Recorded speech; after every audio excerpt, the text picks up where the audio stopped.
Okay. We'll start with our samples of work that we have. And we'll just briefly talk about them and maybe talk about the strategies that enabled us to get where we are. And we all brought in our work of children at different levels. I have here a low and 2 mediums.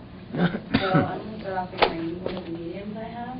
This is actually interesting because this was done in February by the same child as the one I'm going to show you next. And here he wrote, I went to the movies with my mom and my brother. I was happy. And he's got some letter reversals here. And he does have punctuation at the end. And some of the words that are red words that we have taught are here correctly. And he also has a grasp on some of the PH, CH. And with him I emphasized spaces on the next one we wrote. This is just March 22nd, so just a few weeks later. And here, I like school, it is fun, very fun. I saw, Yael, that you had the word the. He has the word the in there. Do you have a chart where they can go and look up words? We have a word wall, and we put there only our high-frequency sight words. And so, yeah, they use that a lot. They really do. And we practice, we do games like around the world and those sorts of things where they're constantly using the red words. I have children who are still writing strings of letters, and then you'll see red words inserted in the middle. So you have, yeah, they're getting the red words, which are sight words. What do you think is the main reason for them to start including the red words?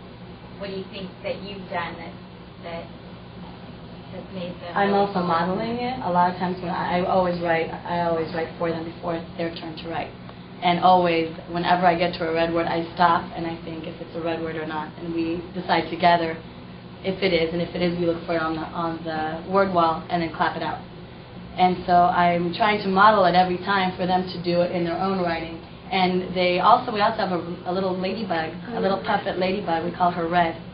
And she hangs out by the word wall, and whenever they're writing, she goes around the classroom and finds red words in their paper.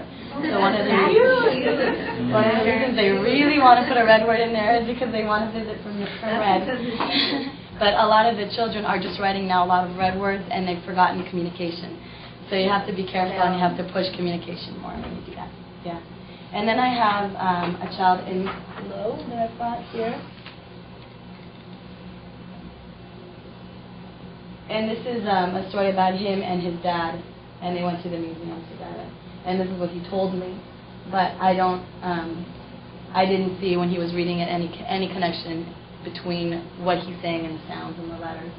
So what I do see this child doing is writing in the lines, understanding that there's directionality to writing, going from left to right when he's writing, and he does have a couple of red words in the I.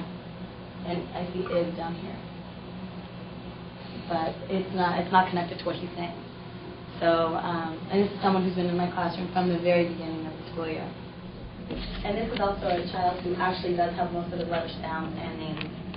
So when you sit one-on-one with this child, he can do it. He can write out exactly what he wants to say, but on his own, this is what I typically do. So it might be a focusing. Or an idea about words, what words and letters and how that all goes together. So these are my examples. Great. Good job.